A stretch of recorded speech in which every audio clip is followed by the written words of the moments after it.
So I just wrapped a day of shooting something on emotional eating. I'll share more about that soon. But I said something today during the course of filming, and I said to myself, I think that's a direct quote from one of my own books.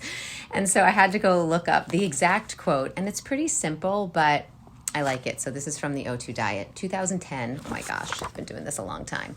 But here's the quote.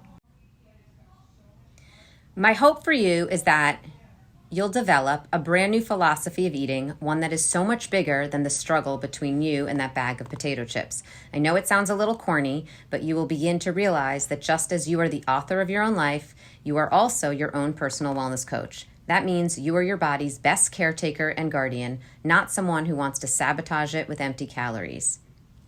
Anyway, pretty simple, but I like that line. So, throwing it back, old school, 2010, the O2 Diet.